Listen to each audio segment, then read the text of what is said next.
Got 1 experience point at the very least.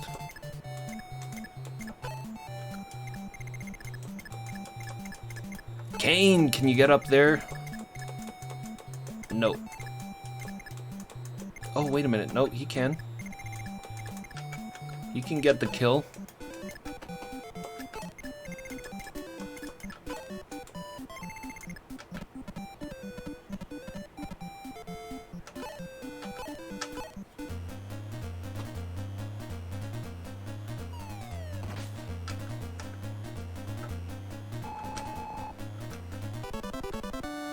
Big level. Strength, strength, health, strength. No.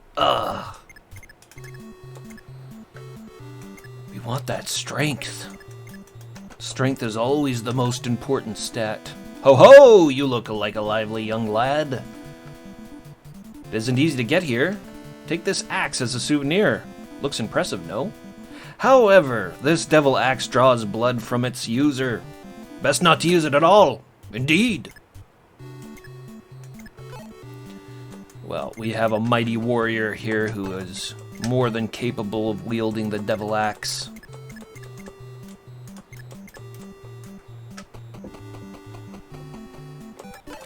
Give it to him next turn. Okay, Magi, no. Sagi stays behind. Daros stays behind. Kashim stays behind. Jagan stays behind. Don't need those 3 people. Gordon, get up there.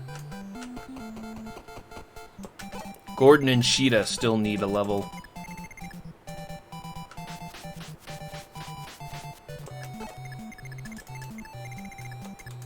How's Gordon's health?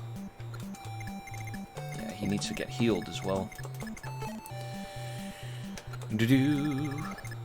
Do-do-do.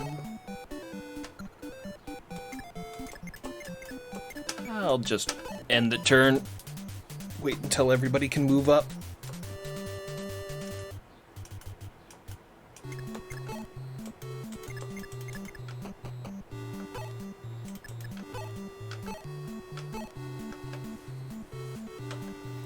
Mars gave the devil to Bart's.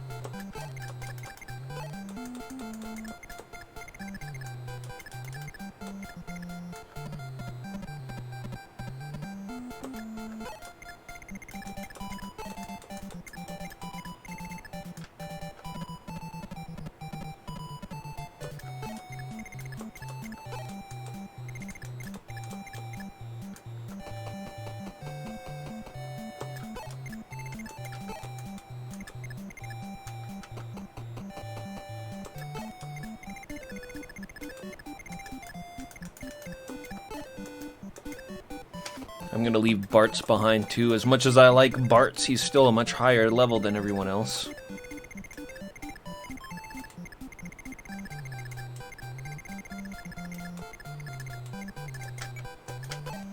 This is what, the 4th fight? The 3rd or 4th fight.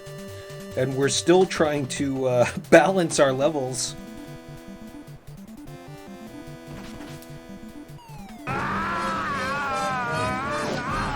Big critical hit from Abel. Big scream from Marmot.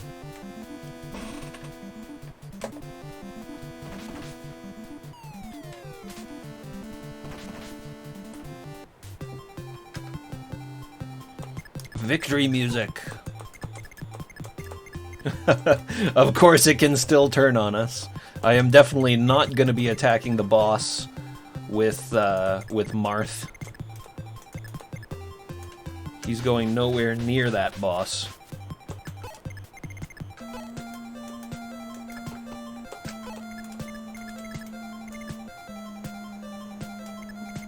I learned my lesson.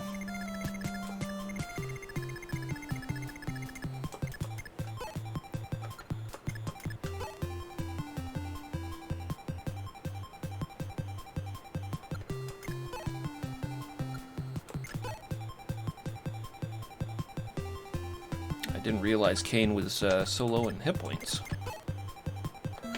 I would have waited a couple of turns to move up.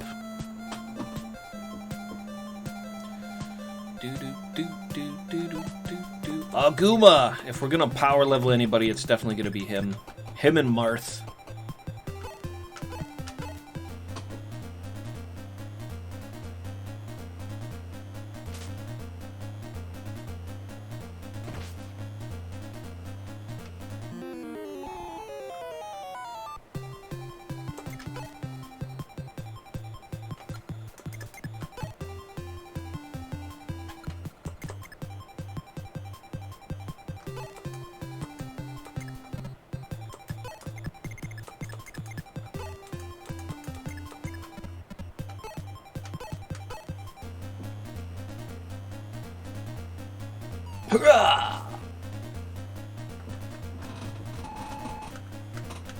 Kane already almost ready for his next level.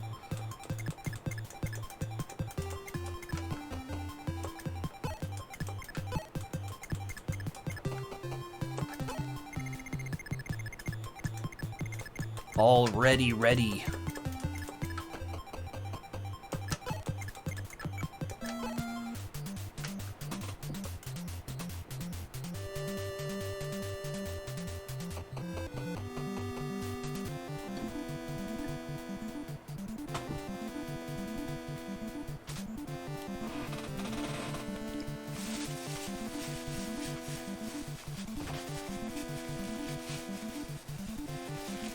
What are you missing for, man?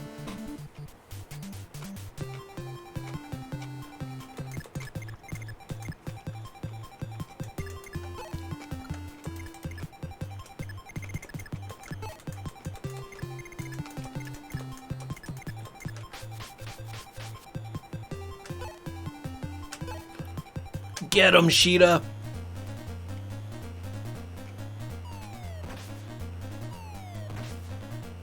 Oh, Sheeta. Hey, she got the level. Strength and health. Yeah, strength went up by 1. Oh, big level. Oh, big.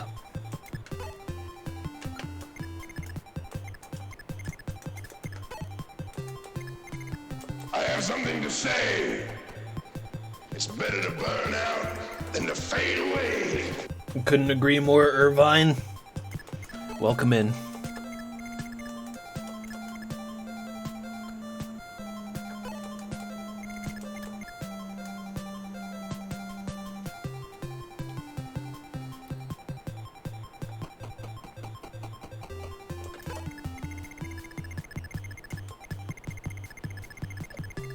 Some of that barbarian philosophy.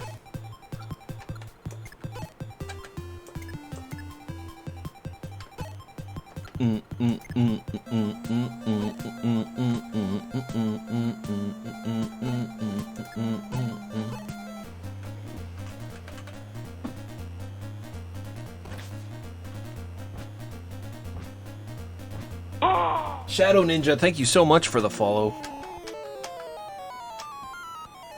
Sorry, I didn't read the numbers out. Gordon, you're so slow. Ugh, I'm kind of growing to hate Gordon a little bit. Gordon and Doga from the starting group.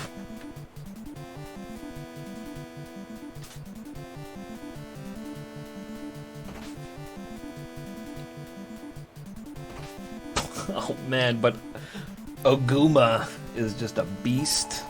Oguma and Bartz are probably my 2 favorite units. I mean, I guess go figure, right? The barbarian and the burly axe-wielding fighter.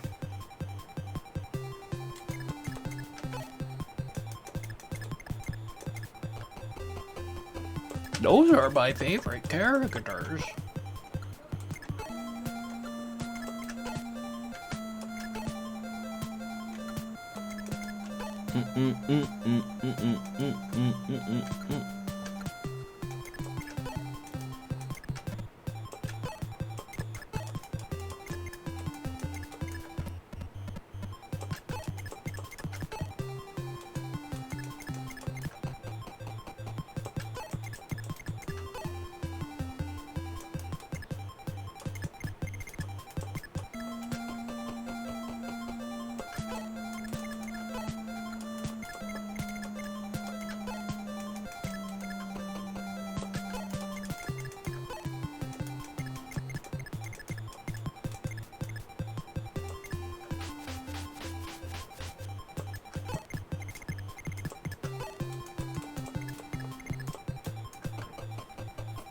Gordon, you bitch.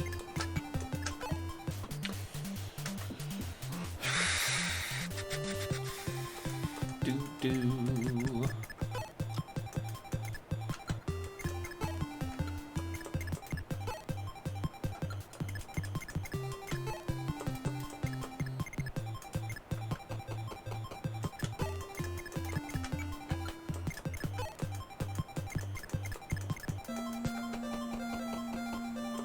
I'll say this for Doga, though. He's good against these bosses.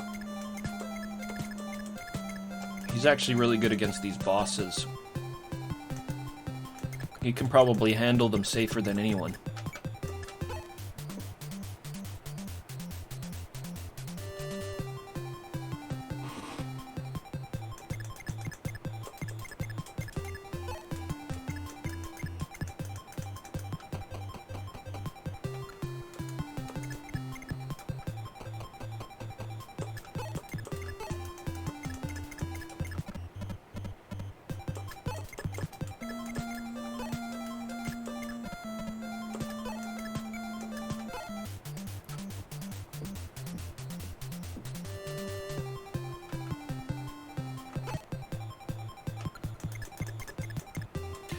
And in fact, after what happened last time with Buddy killing Marth with one critical hit, he's like the only dude I actually feel safe sending up there, is Doga. Like... yeah, I mean... his defense is 6. Marth's defense is 7. He's got 1 less hit point, but 1 more defense.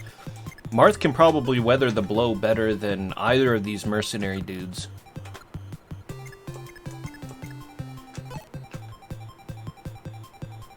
And I mean, Gordon's not going to be able to survive that hit.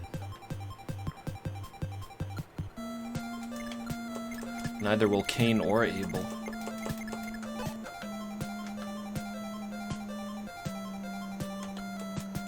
Maybe it's time to put the old man to work.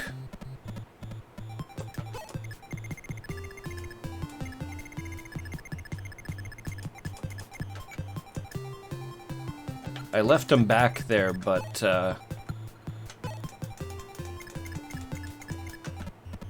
he looks like the next most sturdy person after Doga.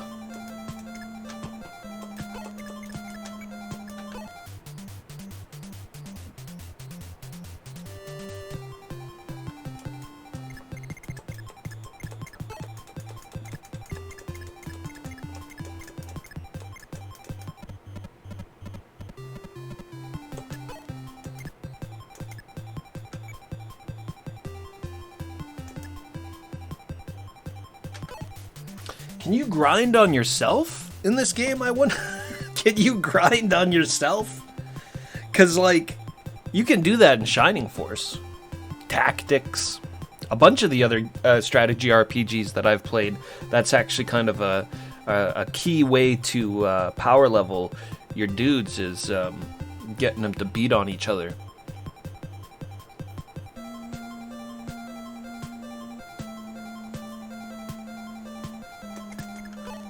I just wouldn't want to kill my own dude by mistake.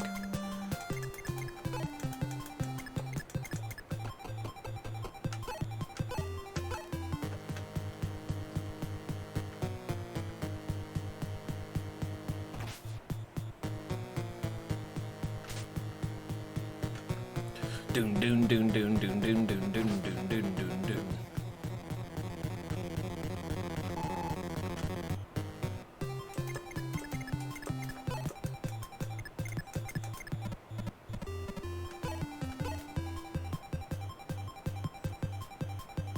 What is the silver?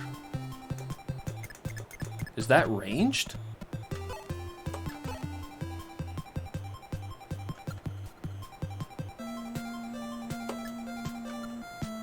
He can't even use it.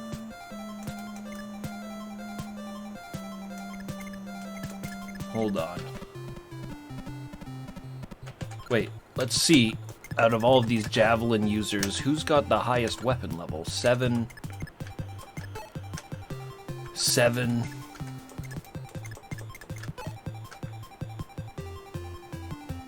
weapon level's 10.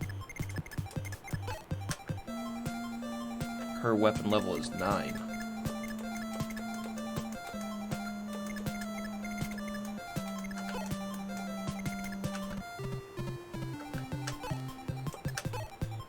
Oh, it's a close attack.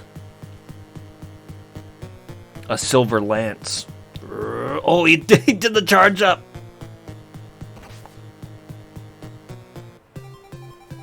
And missed.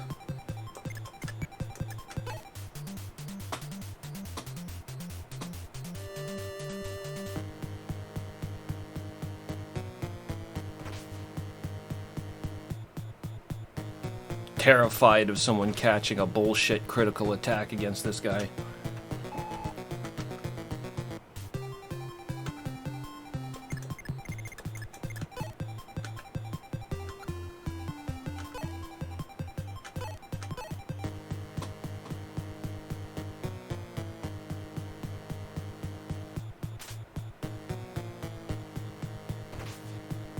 Hyman. Hyman. The evil fighter Hyman. I just want to run in there and do the killing blow with Marth.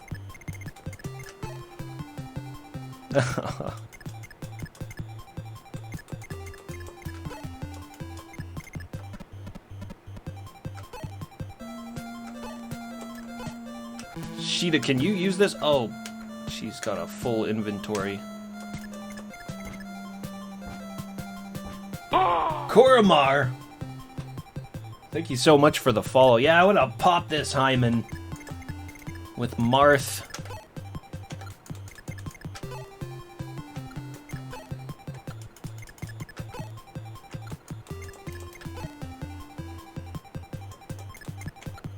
Or Gordon even.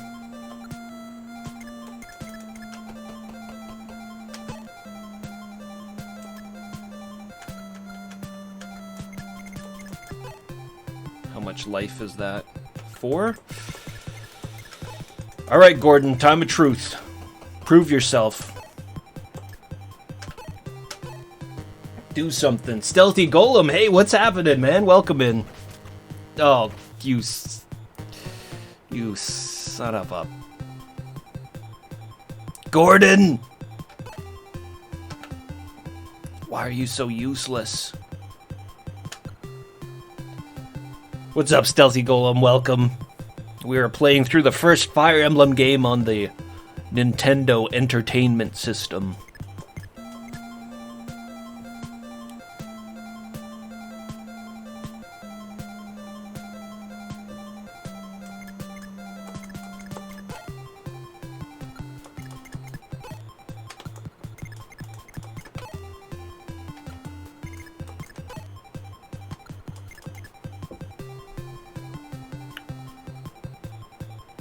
I don't know what to do. Everything feels like a risk, but now it feels like a risk if I if I leave Gordon there. Like, if he gets hit regularly, it won't kill him, because it did 7 damage, but...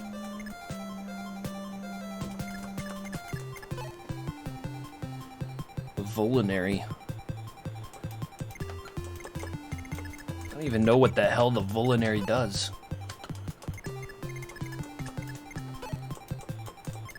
No item descriptions in the manual, no weapon descriptions.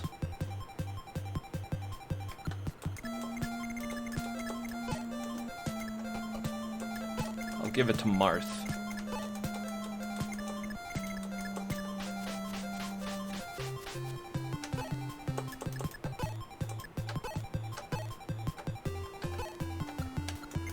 Mars, I mean.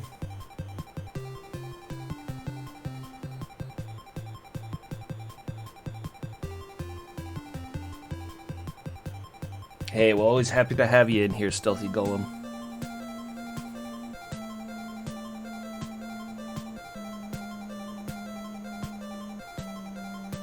First Matey coming in with the clarification here for track 0. I guess some of these assets did get reused in Gaiden, so maybe track 0, maybe you played Gaiden or saw some screenshots of it at one point in time?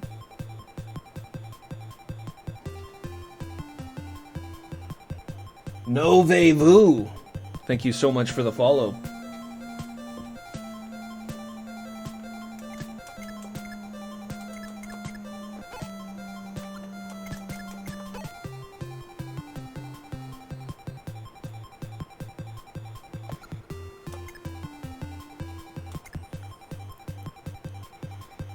I'm afraid somebody is going to get killed by this dude.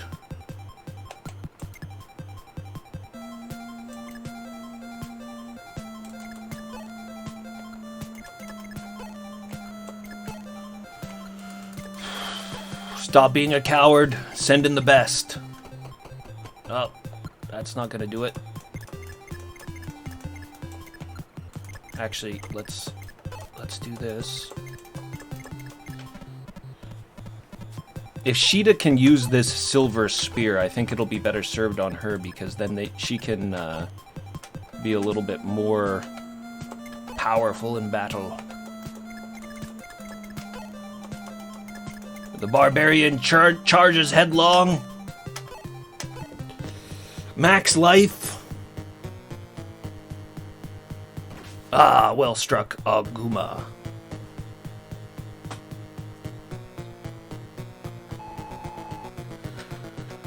Oguma is dead. Hyman had relieve. Oguma got relive? And he gained a level, but he didn't get